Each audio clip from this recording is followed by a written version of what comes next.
Amigos, amigas, muito obrigado pela atenção de início. Eu espero que essa nossa conversação, nossa explanação, seja útil de alguma forma para aqueles que tentam o domínio da língua portuguesa, sempre um pouco mais, e que possamos trocar ideias nessa ferramenta tecnológica, né, de inegável alcance que nós temos hoje. Né? E espero que então que seja essa conversa útil para a apreensão cognitiva de cada um de vocês. É um debate aberto, como sempre, né? O live, esse é o live número 1, e que poderemos tocar então ideias e discorrer e debater agora um tema que interessa a quem aprecia a estrutura prática da língua portuguesa. E aqueles que precisam também dominar o tema para ascender na classificação de variados exames e concurso.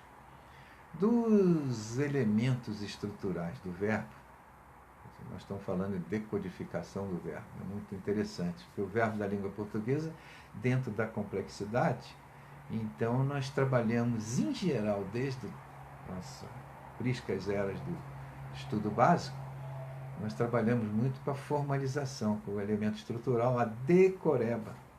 Quando fica um tanto de fora a questão semântica, que é o principal da compreensão verbal, do domínio, é a semântica verbal. E nós vamos trabalhar, então, um pouquinho nesse pouquinho, pequeno tempo que nós vamos ter agora. É um desafio para os estudantes que eu mesmo, então, como eu disse, o domínio vocabular. Existem vários conceitos semânticos acerca de verbos.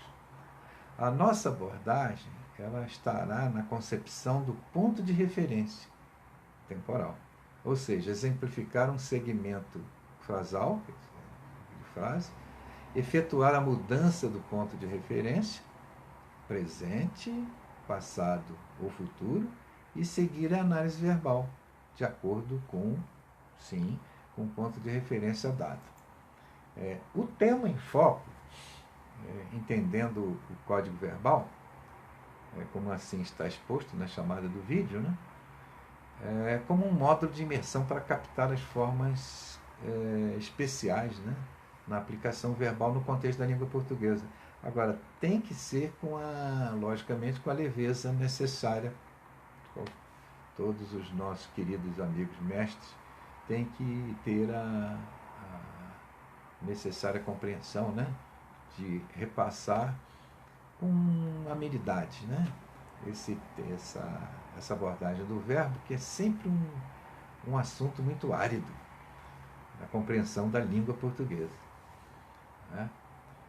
É considerado uma forma de uma certa complexidade, mesmo principalmente quando é ensinado nos primeiros ciclos do estudo básico escolar.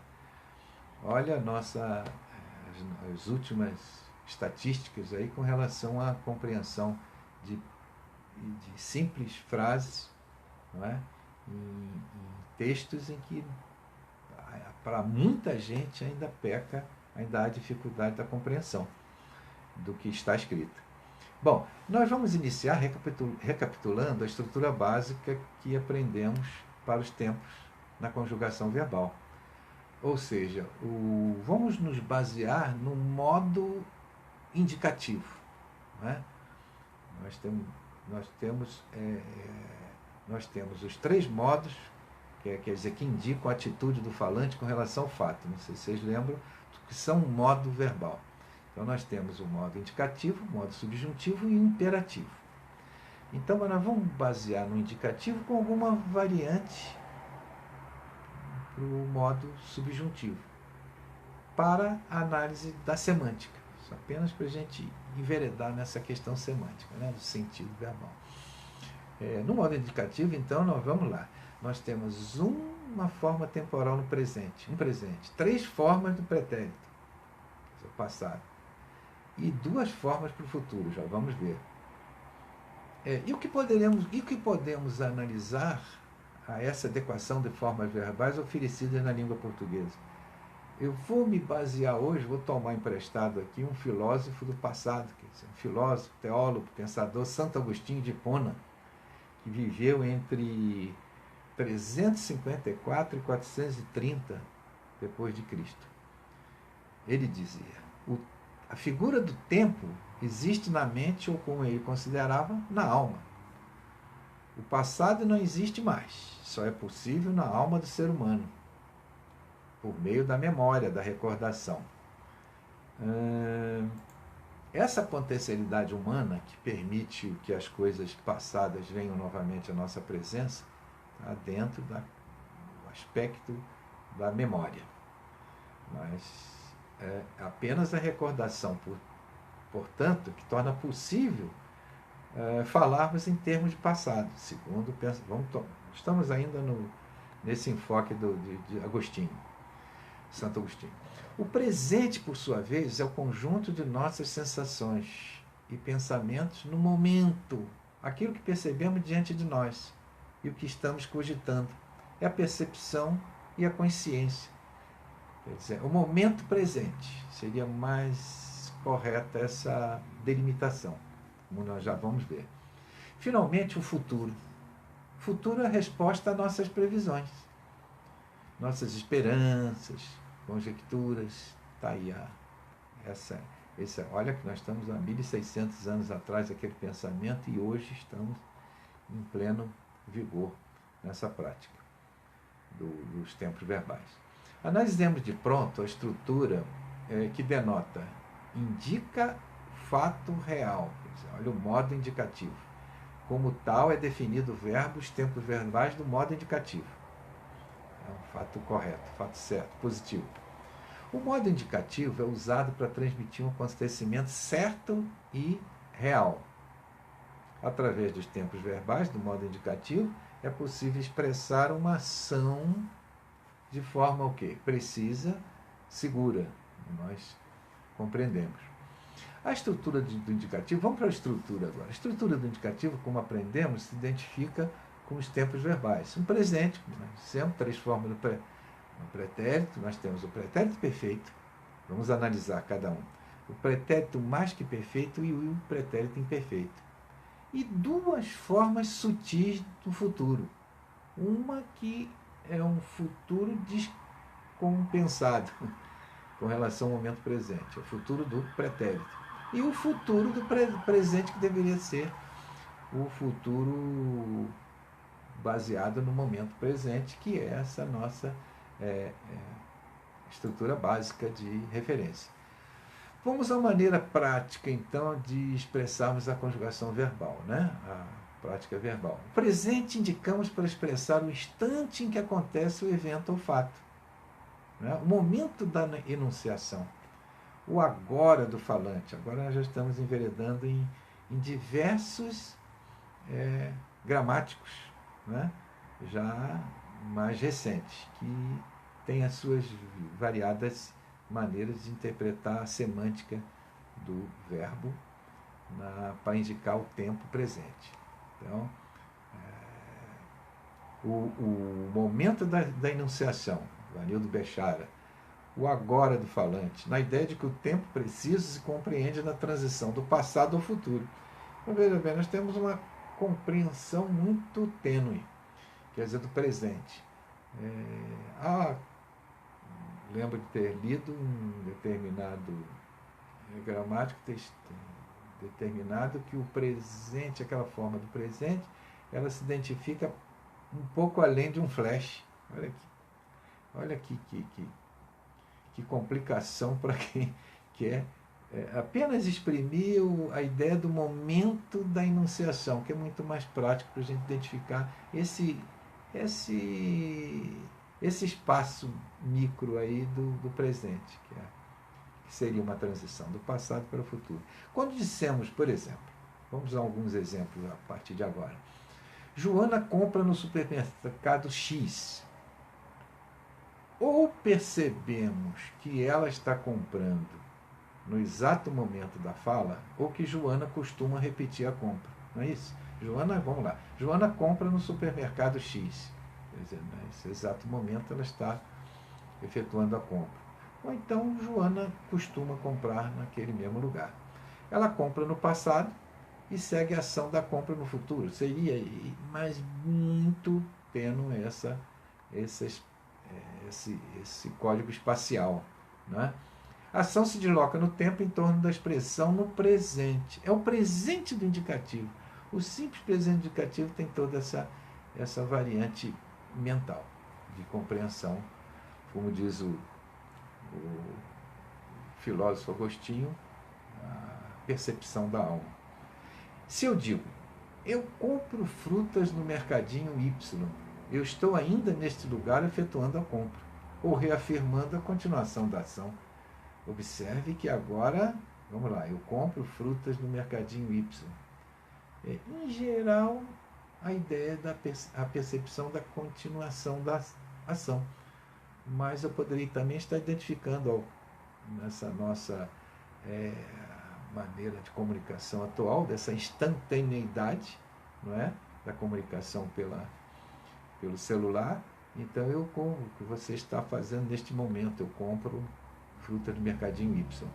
É de uso comum a informalidade, isto é, também no campo do presente, para o uso de um verbo conjugado no presente do indicativo para designar também uma ação situada no futuro. Né? Então, isso na informalidade, mas você pode ver, por exemplo, num telejornal moderno, por exemplo, o Jornal Nacional. Lembro da Fátima Bernardes, está no final do programa, está anunciando que nós vamos apresentar, a TV Globo vai reapresentar a novela após o término do jornal. Então, veja bem, usou então a forma do presente com essa estrutura do futuro. Quer dizer, a Globo irá reapresentar a novela. Quer dizer, então, em geral, nós usamos nesse aspecto da informalidade para indicar, com o uso do presente para indicar o futuro, usamos o verbo ir, né? Usado como auxiliar no presente, tá? O principal no infinitivo, pode indicar ação no futuro. Então vamos lá, amanhã vou sair mais cedo. Amanhã vou sair mais cedo. Amanhã irei, né? Sair mais cedo. Ela vai à academia logo mais. Ela irá.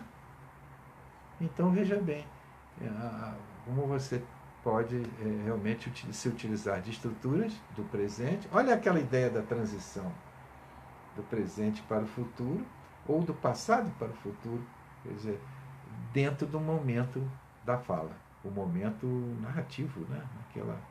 Aquela estrutura do agora. Agora talvez esteja muito preciso a ideia do presente nesse aspecto, quer dizer, para contrastar com essa temporalidade, que é essa transição, né?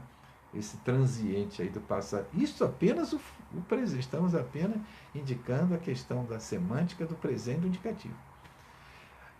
Na perspectiva temporal do passado, como expressou o filósofo, será o que não existe?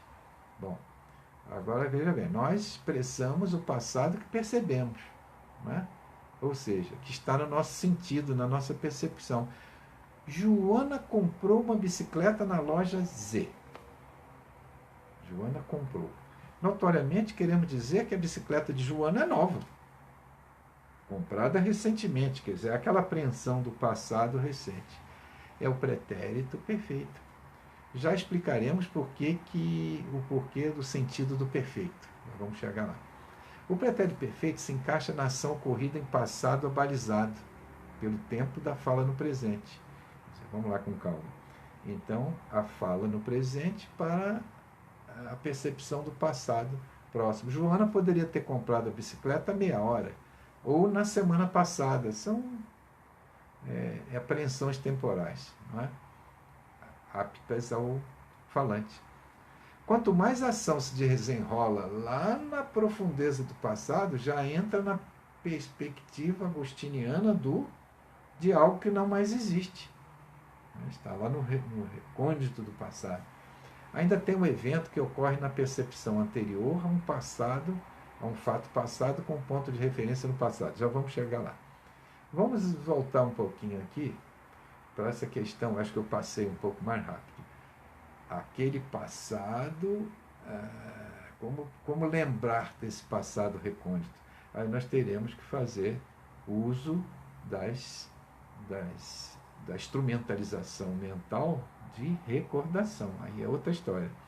A utilização do pretérito do passado aqui com relação ao falante é o que nós conseguimos aprender. Tá? Joana comprou a moto comprou uma bicicleta semana passada. De repente ela já está comprando até uma moto, mas tudo bem.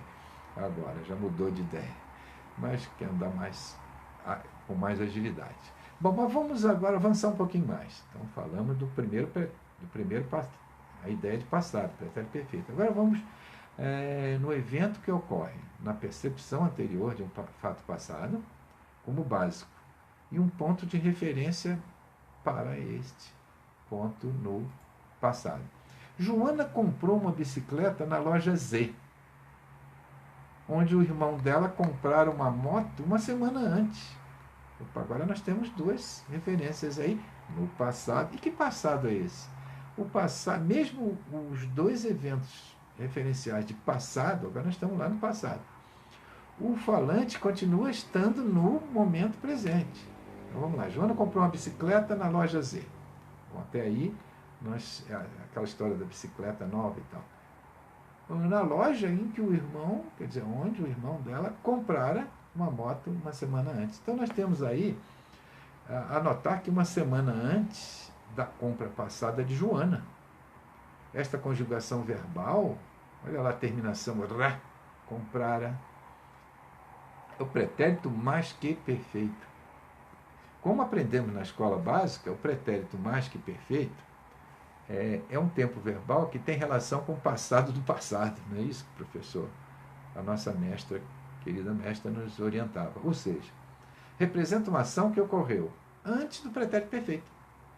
Esta mesma forma como ocorre na língua portuguesa, também nas línguas francesa, espanhola, latina, entre outras.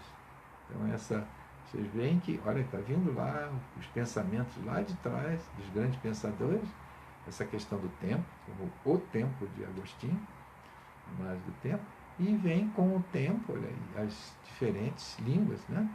Uma latina, como base a latina. Bom, então eu comentei apenas, como nós estamos apenas trabalhando a semântica, mas numa live posterior nós vamos trabalhar um pouquinho mais a questão para fixação, mesmo para o domínio verbal, a questão da desinência, que é a herança que vem lá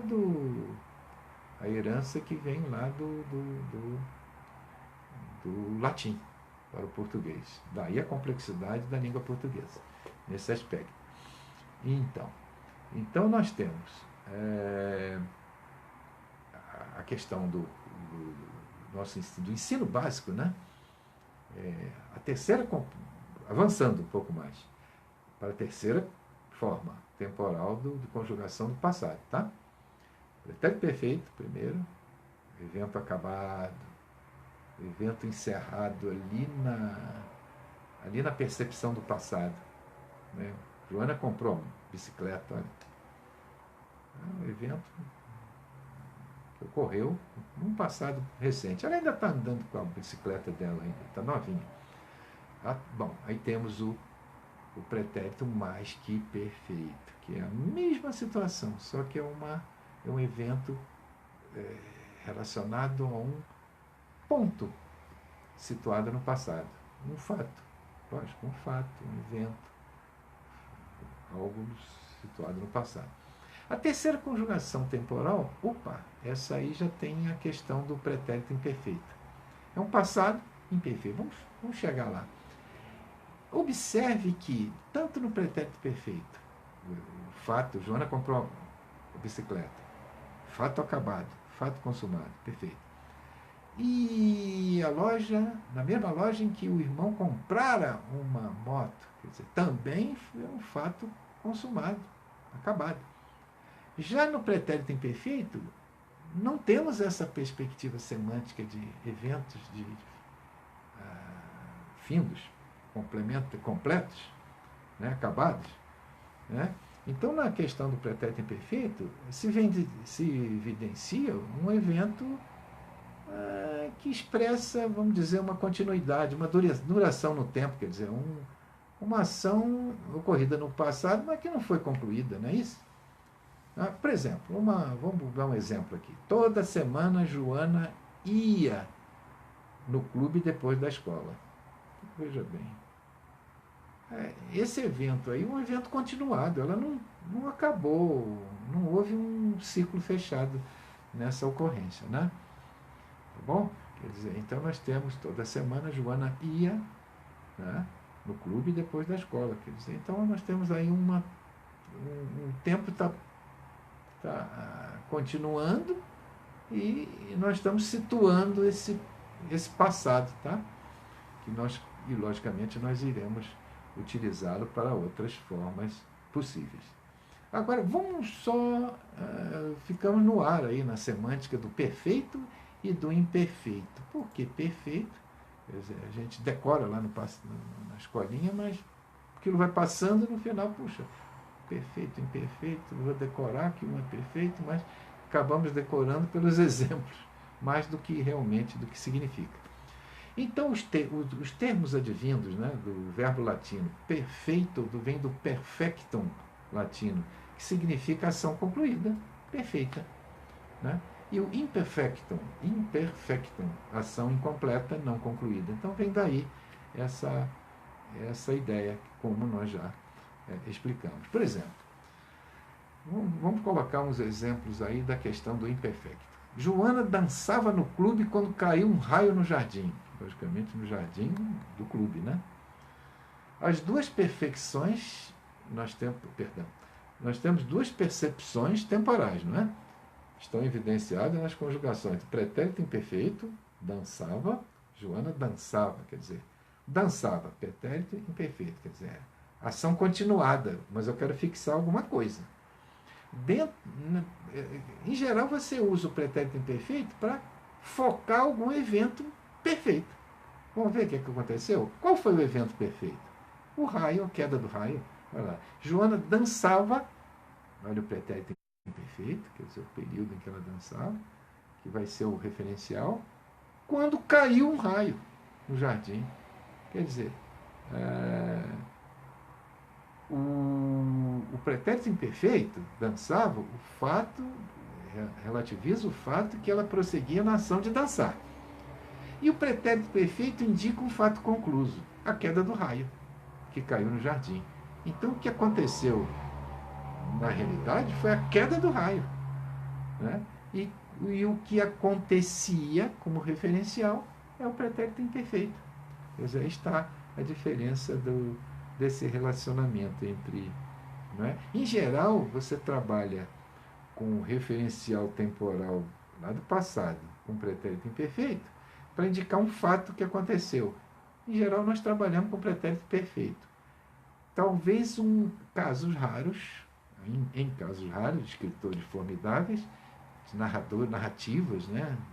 Romances formidáveis, ou mesmo narrativas históricas, o escritor consegue, o nosso grande Euclides da Cunha, nessa fábula que foi Os Sertões, né? Esse magnânimo livro da nacionalidade brasileira, que é Questão de Canudos, né? Os Sertões. Ele consegue conjuminar, quer dizer, associar o pretérito imperfeito com o mais que perfeito. Isso é um fato tem que ser muito bem contextualizado. Em geral, nós usamos essa combinação entre o pretérito perfeito e o imperfeito. Bom, vamos analisar o futuro. Segundo Rocha Lima,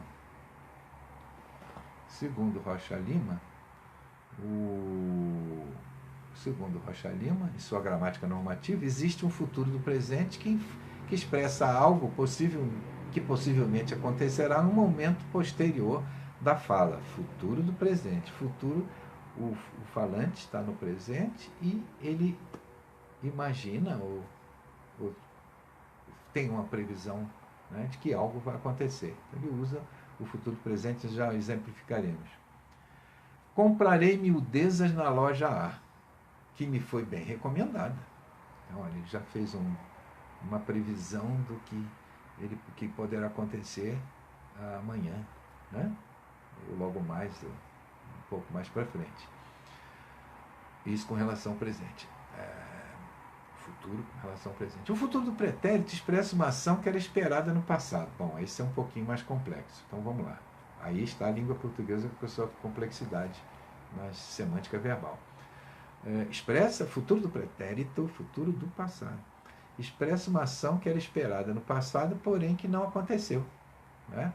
Ela não aconteceu. Eu compraria mais na loja B, olha o exemplo.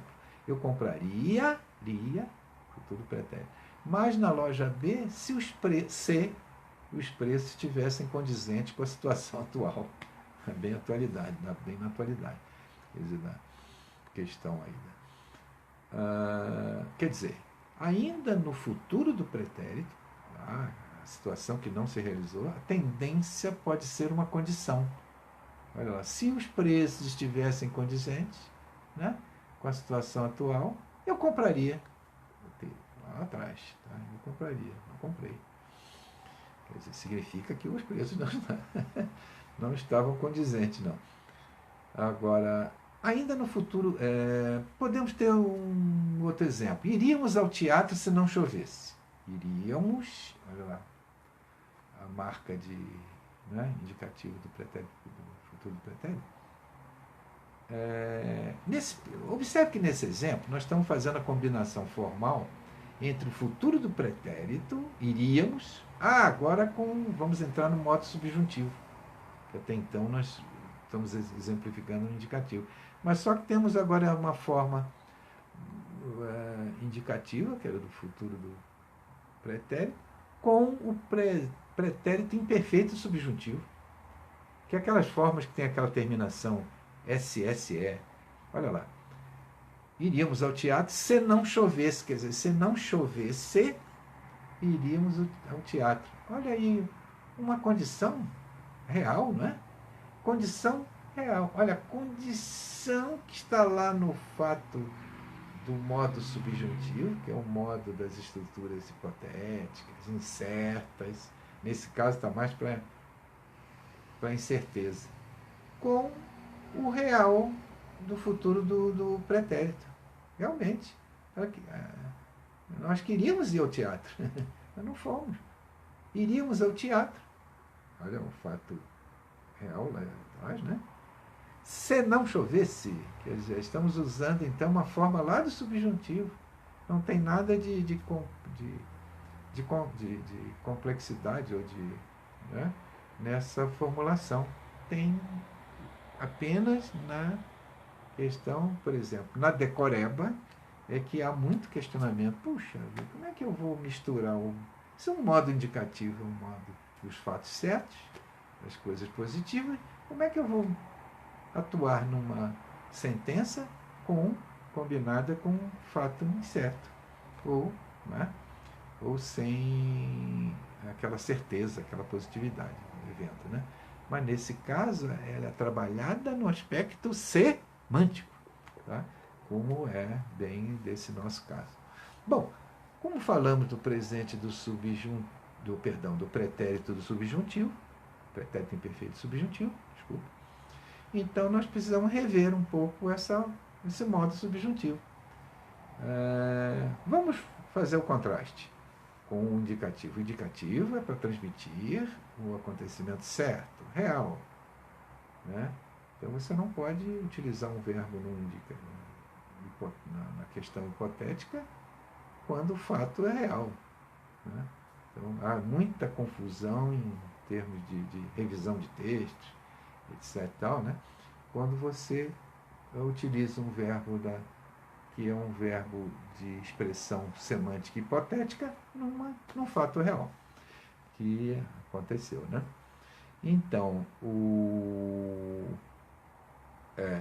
nós podemos expressar uma ação de forma precisa e segura, quando queremos, apenas com a usança, né, um termo bem antigo, do modo indicativo.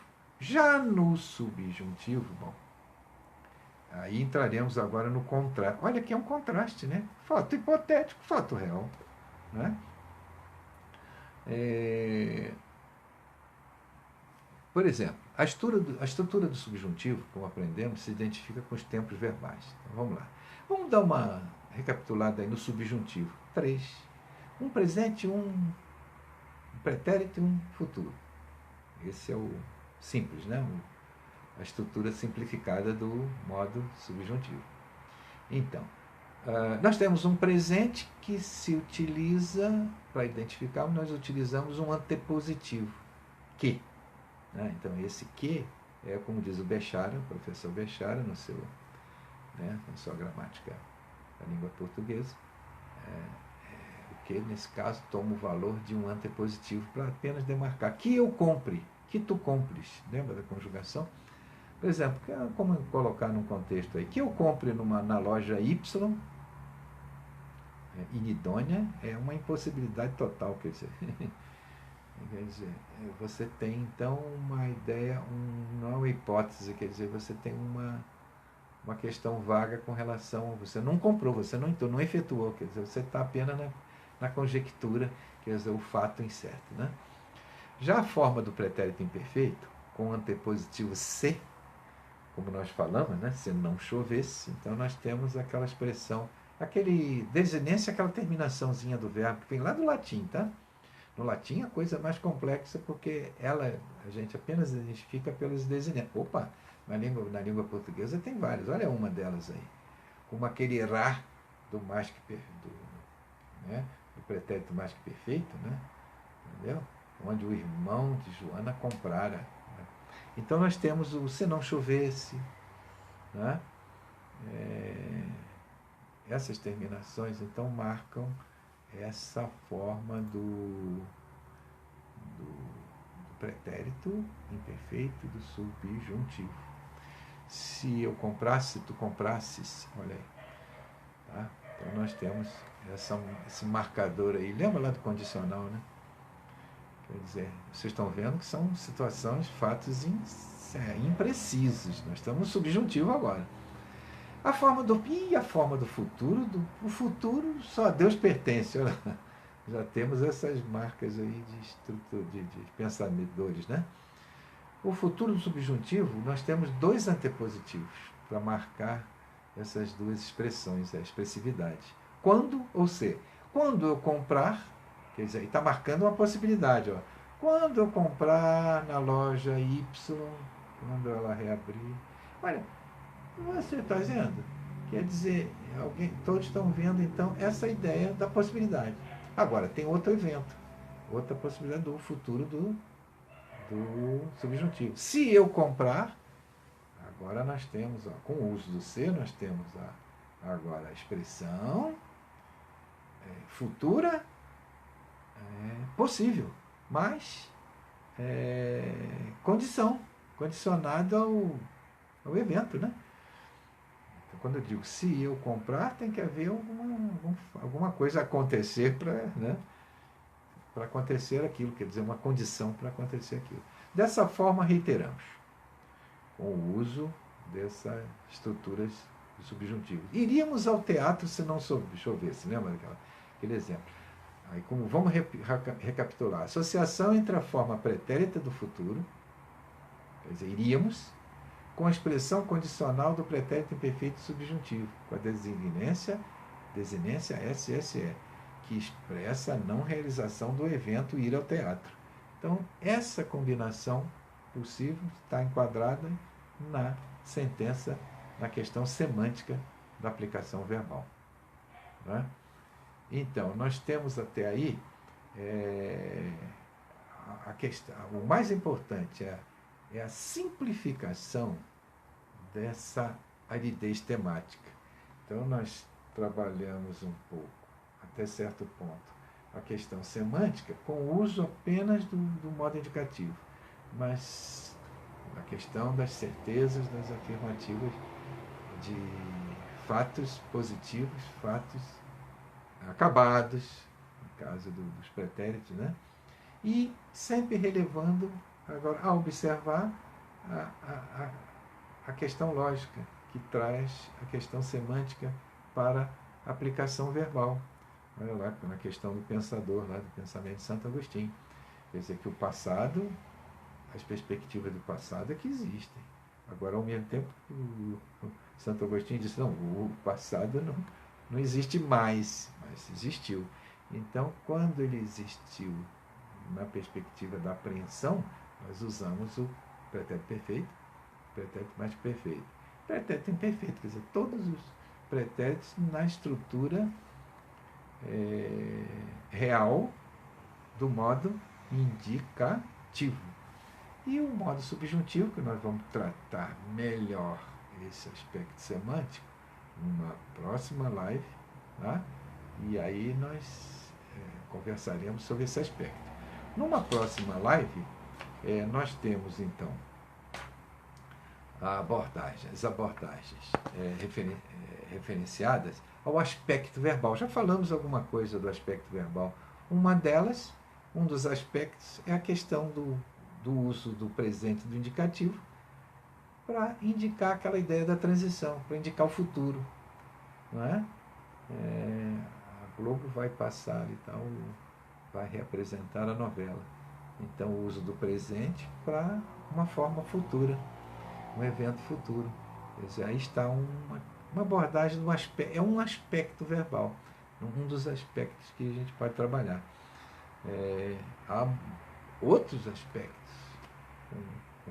com as finalidades, com os fatos e eventos que são formulados de um modo tanto quanto paralelo àquele enfoque estrutural que é a decoreba, né?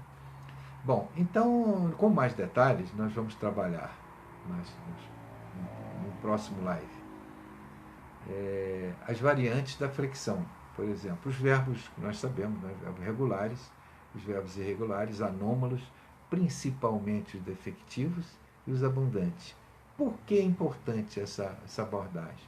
Principalmente o defectivo, porque cai muito em compus-cubo. E é o que provoca maior dissensão, quer dizer, maior afastamento dos pontos, né? Então, há alguns verbos que traiçoeiramente não são, a gente não tem lá muita certeza com relação ao porquê do não uso de determinadas formas flexionais, quer dizer, algumas flexões verbais, né? Por exemplo, o verbo precaver é um complicador, né? O verbo reaver, né? E adequar, por exemplo, são verbos que têm que ter um cuidado absoluto, né? Com relação à sua aplicação. Então, na próxima oportunidade, irei anunciar então o próximo live. E eu agradeço então essa paciência nesses instantes aqui que nós estivemos trocando ideias, né? Então eu deixo um abraço a todos e vamos registrar aí as intercorrências aí, as notas, tá bom? Os comentários. Um grande abraço.